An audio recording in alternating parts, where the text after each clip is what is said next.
القرآن يوحدنا لطريق الخير يوجهنا الله تعالى أنزله ورسول الله معلمنا. بسم الله الرحمن الرحيم. الحمد لله رب العالمين، والصلاة والسلام على سيد الأنبياء والمرسلين محمد وعلى آلہ وأصحابہ اجمعین، اما بعد. عزیز طلبہ، آج سے ہم اپنے سلسلے کی ایک اور کتاب علم الصیغہ کا درس کا آغاز کرنے جا رہے ہیں. یہ کتاب اپنے فن کی بہت ہی اہم کتاب ہے. یوں تو ہمارے درس نظامی کے اندر جتنی بھی کتابیں شامل ہیں سب کی سب اہم کتابیں ہیں،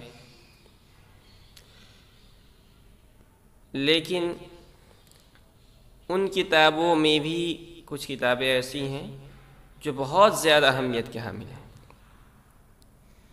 ہمارے درس نظامی کے جو ابتدائی درجات ہیں ان میں خاص طور پر علم نحو اور علم صرف پر زور دیا جاتا ہے، تاکہ آگے چل کر جو ہمیں اصل علوم پڑھنے ہیں، علم حدیث ہے، علم تفسیر ہے.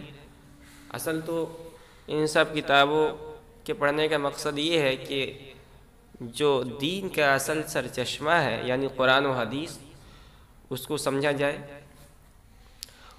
اس کو سمجھنے کے لیے یہ جو کتابیں ہیں ان پڑھائی جاتی ہیں.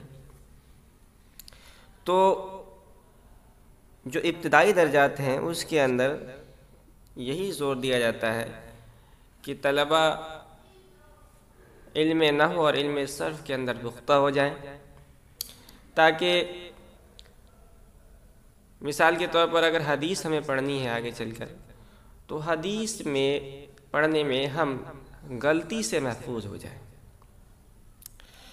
اسی لیے خاص طور پر ان دو علوموں پر زور دیا جاتا ہے. اب آپ دیکھیں کہ ہمارے درس نظامی میں علم صرف کے لیے کون سی کتابیں ہیں اور علم نحو کے لیے کون سی کتابیں ہیں.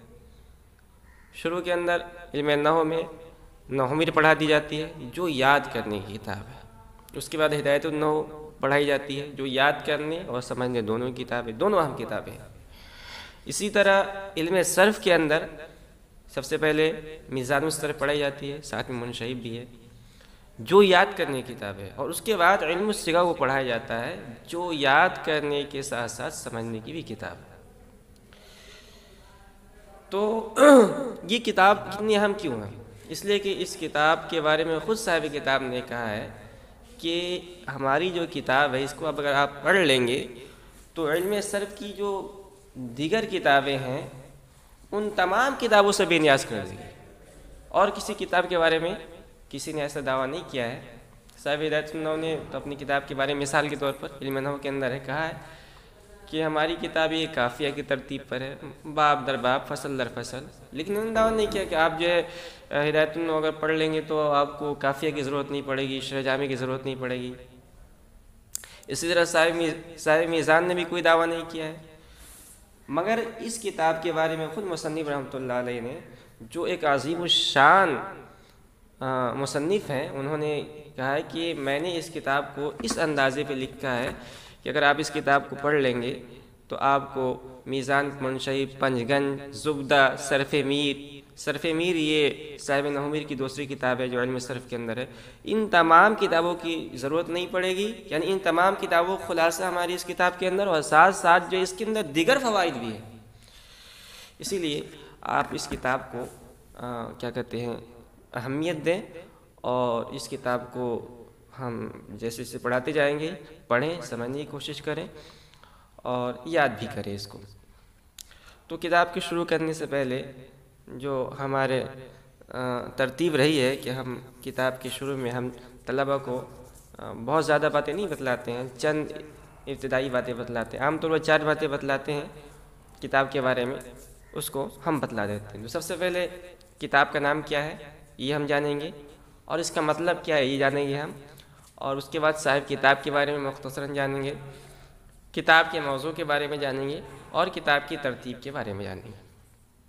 تو کتاب کا نام جیسا کہ آپ نے دیکھا علم الصیغہ بڑا سا لکھا ہوا ہے، علم الصیغہ، اور اس کا مطلب کیا ہے؟ کتاب کا نام تو علم الصیغہ ہے، بس اس کا مطلب کیا ہے؟ تو دیکھیے یہ دو لفظوں سے مل کے بنا ہے، ایک ہے علم اور دوسرا ہے صیغہ۔ اب علم کسے کہتے ہیں اور صیغہ کسے کہتے ہیں اس کو ہم سمجھ لیتے ہیں۔ تو علم یہ باب سمیع اسم سے مصدر ہے، اس کے لغوی معنی آتے ہیں جاننا، اور اصطلاح کے اندر اس کی بہت ساری تعریفیں کی گئی ہیں۔ اس میں سے ایک ہے حصول صورت الشیء فی العقل، ذہن کے اندر کسی شکل کا حاضر ہوتا، اس کو علم کہتے ہیں۔ یہاں مراد اس سے فن ہے۔ اور صیغہ کے معنی آتے ہیں کلمہ کی وہ خاص شکل جو حروف اور حرکات و سکنات کی مخصوص ترتیب سے حاصل ہوتی ہے۔ تو صیغہ یہ دراصل کلمہ ہی ہوتا ہے، اور اس کو کیسے بنایا جاتا ہے؟ اس میں چند حروف ہوتے ہیں، حرکات ہوتے ہیں، سکنات ہوتے ہیں، ان کو ایک خاص ترتیب دے دی جاتی ہے تو وہ صیغہ بن جاتا ہے۔ جیسے جو ہے مادہ ہے ضاد را با، اب اس کو ہم نے ایک خاص ترتیب دی، پہلے ہم نے ضاد رکھا اس پر زبر دے دیا ہم نے، پھر را رکھا اس پر زبر دے دیا، پھر وا رکھا اس پر بھی زبر دے دیا، تو ہو گیا ضاربہ، واحد مذکر غائب کا صیغہ ہو گیا، تو اسے صیغہ کہتے ہیں۔ تو علم الصیغہ کا مطلب کیا ہے؟ علم الصیغہ کا مطلب یہ ہے کہ یہ کتاب ایسی ہے جو آپ کو جس کتاب کے اندر آپ کو صیغے کے بارے میں بتلایا جائے گا۔ یہ صیغہ جو ہے یہ علم صرف کا موضوع بھی ہے۔ تو کتاب کے نام سے ہی صاحب کتاب نے کتاب کے موضوع کی طرف اشارہ کر دیا ہے کہ ہماری اس کتاب کا موضوع جو ہے وہ کیا ہے، اس کے اندر صیغوں کو بتایا جائے گا، صیغے کے بارے میں بتلایا جائے گا۔ یہ تو ہو گیا کتاب اور کتاب کے نام کا مطلب۔ اب صاحب کتاب کے بارے میں ہم جان لیتے ہیں۔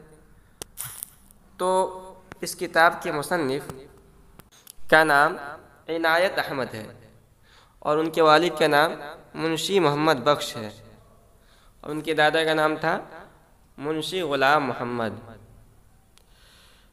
آپ قصبہ دیوا ضلع بارہ-بنکی یو پی میں 9 شوال 1228 ہجری میں پیدا ہوئے۔ پیدائش کے بعد آپ کے والد آپ کو لے کر اپنے اعزاء و اقرباء کے ساتھ اپنے ننہاد کاکوری کی جگہ کے نام ہے وہاں چلے گئے، اور وہیں آپ کا خاندان رہا۔ آج بھی کاکوری میں آپ کے خاندان کے لوگ موجود ہیں۔ ابتدائی تعلیم آپ نے کاکوری میں حاصل کی، پھر 13 سال کی عمر میں رامپور جا کر مولانا سید محمد صاحب بریلوی رحمۃ اللہ علیہ سے علم صرف اور علم نحو، اور مولانا حیدر علی ٹونکی اور مولوی نور الاسلام سے دوسری کتابیں پڑھی۔ اس کے بعد اس زمانے کے اندر لوگ علم حدیث حاصل کرنے کے لیے دہلی جایا کرتے تھے، چنانچہ آپ نے بھی دہلی کا سفر کیا، اور شاہ محمد اسحاق محدث دہلوی رحمۃ اللہ علیہ کے شاگرد تھے مولانا بزرگ علی مارہروی رحمۃ اللہ علیہ، ان سے کتابیں پڑھی اور وہیں سے فارغ التحصیل ہوئے۔ فراغت کے بعد آپ نے جامع مسجد علی گڑھ کے مدرسے میں مدرس مقرر ہوئے، اور 1 سال کے بعد علی گڑھ میں مفتی و منصف مقرر ہوئے۔ اس کے بعد بریلی میں صدر امین مقرر ہوئے۔ درس و تدریس کا آپ کا سلسلہ برابر جاری رہا۔ سن 1857 ہجری میں جب انگریزوں کے ساتھ آزادی کی جنگ لڑی گئی تو اس جنگ میں آپ بھی مرد مجاہد کی حیثیت سے شریک ہوئے، جس کو انگریز نے غدر کا نام دیا تھا، مگر بعد میں یہ تحریک آزادی ناکام ہو گئی، اور انگریزوں نے اس جنگ میں جو لوگ شریک ہوئے تھے ان کو پکڑنا شروع کیا۔ چنانچہ مفتی صاحب اور ان کے رفقا کو بھی گرفتار کر کے قید کر لیا گیا، اور اس زمانے کے اندر جن پر انگریزوں کی خاص نظر ہوتی تھی، جن کو خطرناک سمجھتے تھے، ان کو وہ کالا پانی کے اندر قید کے لیے بھیج دیے جاتے تھے۔ چنانچہ آپ کے اور آپ کے رفقا کو 4 سال کے لیے کالا پانی جزر انڈامن، یہ شمال میں مشرق میں ہمارے ہندوستان کے مشرق میں جو سمندری حصہ ہے وہاں بہت سارے جزائر ہیں، ان کو جزیرے انڈمان اور نکوبار کہا جاتا ہے، بہت سارے جزائر چھوٹے چھوٹے. تو اس میں ایک جزیرہ تھا جس میں جیل بنایا گیا تھا، قید کیا جاتا تھا، وہاں بھیج دیا گیا. چنانچہ وہاں آپ کو قید کر دیا گیا، مگر مفتی صاحب نے اس قید کے اوقات کو غنیمت جانا. آپ نے وہیں قرآن کریم کو حفظ کیا اور محض اپنی یادداشت سے تواریخ حبیب اعلیٰ اور علم الصغا یہ جو کتاب ہے اس کو انہوں نے لکھا، اور اس کے مقدمے کے اندر انہوں نے اس کا تذکرہ بھی کیا ہے کہ میں نے یہ کتاب محض اپنی یادداشت سے لکھی ہے. بعد میں آپ نے انگریز کی فرمائش پر علامہ یاقوت حموی کی مشہور کتاب معجم البلدان کا اردو میں ترجمہ کیا. 2 سال کے اندر آپ نے یہ ترجمہ جب اردو میں کیا تو یہی کتاب آپ کی رہائی کا سبب بنا، اور 1277 ہجری میں آپ رہائی پا کر کاکوری آئے. اس کے بعد کانپور کے اندر مستقل آپ نے قیام کیا اور کانپور کی مشہور دینی درسگاہ مدرسہ فیض عام کو آپ نے قائم کیا.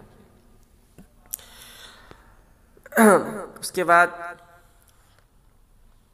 سن 1289 ہجری میں آپ جو ہے حج کے لیے تشریف لے گئے، اور اس زمانے کے اندر لوگ جو ہے پانی کے جہاز سے، بحری جہاز سے حج کے سفر کے لیے جایا کرتے تھے. چنانچہ آپ نے بھی اسی جہاز سے حج کا سفر کیا، اور 7 شوال 1279 ہجری کو جب جدہ کے قریب آپ کا پہاڑ آپ کا جہاز پہنچنے والا تھا تو ایک حادثہ پیش آیا اور جہاز یہ پہاڑوں سے ٹکرا کر ٹوٹ گیا، اور جتنے لوگ تھے سب کے سب اس کے اندر ڈوب کر شہید ہو گئے. مفتی صاحب بھی بحالت احرام اور نماز کی حالت میں 52 سال کی عمر میں شہید ہو گئے. تو یہ تھا مصنف کی کتاب کا مختصر تعارف. اب اس کتاب کا موضوع کیا ہے؟ تو اس کتاب کا موضوع ہے علم صرف، اور علم صرف کا موضوع ہے صیغہ. اس کو دھیان میں رکھیں. کتاب کی ترتیب کیا ہے؟ کتاب کی ترتیب خود مصنف نے بیان کیا ہے. تو کتاب کی ترتیب بہت آسان رکھی ہے. شروع میں ایک مقدمہ لگایا ہے، اور آخر میں ایک خاتمہ ہے، اور بیچ میں 4 باب ہیں. تو شروع کتاب میں ایک مقدمہ ہے، اس کے بعد بیچ میں 4 باب ہیں، اور آخر میں ایک خاتمہ ہے. پھر ہر باب کے تحت مختلف فصلیں ہیں، اور ان مختلف فصلوں کے اندر مختلف چیزوں کو بیان کیا گیا ہے.